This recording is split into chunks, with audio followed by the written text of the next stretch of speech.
Okay, so this is video 2 for our endocrine system in Bio30 uh, YouTube video series here. So we're going to start with the hypothalamus and the pituitary. So the hypothalamus is a part of the brain, and the posterior pituitary is this little two-lobed structure that sort of dangles, if you will, from the base of that. And the posterior pituitary is the back part of the pituitary, and the anterior pituitary is the front part. Anterior means front, posterior means back. The anterior pituitary is larger than the posterior pituitary, and there are neurons or nerves that sort of connect the hypothalamus to the pituitary gland. So basically, the nervous system tells the pituitary gland to release certain hormones, and then the pituitary gland, either the anterior or the pituitary, or sorry, posterior, whichever one is triggered, is going to release specific hormones into the bloodstream. The hypothalamus controls the release of hormones from the pituitary by nerve impulses, and the anterior pituitary is controlled by hormone releasing factors. Now, this is not something you have to necessarily memorize for our online learning here, but it is an important subtlety. The posterior pituitary is controlled by nervous impulses versus the anterior pituitary is controlled by releasing factors, or those RF things. So let's start with the pituitary. The pituitary controls most of the other glands in the body, which is why we kind of call it that master gland. And they release tropic hormones because the pituitary is going to release a hormone that targets a different gland to release a different hormone. So it's a tropic hormone. Uh, and so we've got the anterior portion and the posterior portion. The anterior lobe produces 6 hormones, which are released into the bloodstream. The posterior lobe of the pituitary stores 2 hormones produced in the hypothalamus, which are then released into the bloodstream. Those are ADH and oxytocin. Okay, so the posterior pituitary, a little bit more about it here, is going to release hormones into the circulatory system, so it's the back half, and those 2 hormones that the hypothalamus are making, ADH and oxytocin, are simply stored in the posterior pituitary and then sent out as needed. Okay, so we don't need to go into depth here, but posterior pituitary is going to release antidiuretic hormone, which is a hormone that checks to see if you're dehydrated. If you are dehydrated, antidiuretic hormone, anti meaning stop, diuretic meaning pee, it's going to stop you from peeing. Therefore, you can retain water, and if you're dehydrated, you want to retain water, so you're going to want ADH released.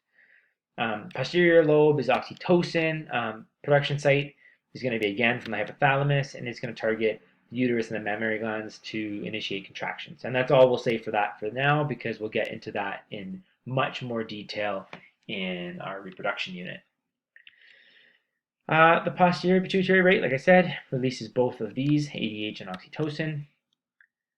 So when you're going through the hormones throughout this topic, you'd want to focus on like what are the hormones, where are they coming from, and what are they doing, where are they acting. So the anterior pituitary, remember, makes its own hormones, 6 of them: thyroid stimulating hormone, adrenocorticotropic hormone, growth hormone, follicle stimulating hormone, luteinizing hormone, prolactin, but they're all regulated by the hypothalamus. So even though they're not released by the hypothalamus, unlike the posterior pituitary glands, they are regulated by the hypothalamus because the nervous system and the endocrine system are very linked, as we already said in the last video. Okay, so thyroid stimulating hormone, TSH, is produced in the anterior pituitary. It targets the thyroid gland. The thyroid is right around your trachea, and it stimulates the thyroid gland to produce thyroxine. Adrenocorticotropic hormone is going to target the adrenal cortex, so a portion of the kidney, and it's going to stimulate the release of 2 stress hormones, aldosterone and cortisol. The anterior pituitary is going to also release human growth hormone, or you might have heard it called somatotropin. Human growth hormone is important for the growth of muscles and bones, promotes protein synthesis. If you have too little human growth hormone produced, especially in early childhood, you will develop a condition called dwarfism. And if you have too much too much of it released, so hypersecretion of human growth hormone, then you have what's called gigantism if you develop it as a child, or acromegaly if you develop it as an adult. So here's a little photo of gigantism, right? Too much human growth hormone, and you have excessive growth of the bones and the muscles. There you go. So normal human, human with the dwarfism condition, and a human with acromegaly. Okay, so just some fun facts here about human growth hormone. Acromegaly is broadening of the facial features, hands and feet. There are health consequences in addition to the less common body conditions and symptoms that are caused by human growth hormone. So there's a normal foot compared to a larger hypersecretion of human growth hormone foot. There's some other photos here for you. So another hormone produced by the anterior pituitary is the follicle stimulating hormone, FSH.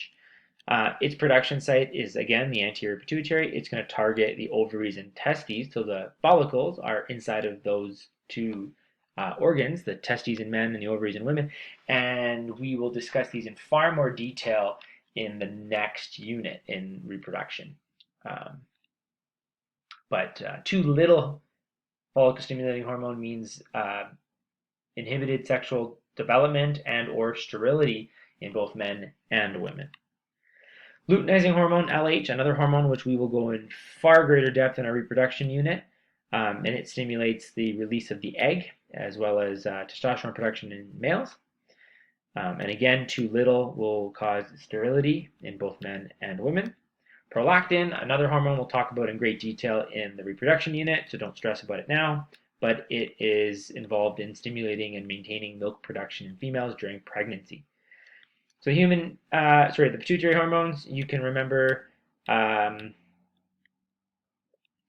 this acronym, GOAT flap. So GOAT flap are the hormones involved with the pituitary. So the 2 posterior pituitary and then the 6 anterior pituitary hormones right there, GOAT flap. Helpful mnemonic when you're writing diploma. You guys aren't writing a diploma this year, but still, nonetheless, helpful to whip out at parties. Okay, thyroid gland we're going to do in the next video.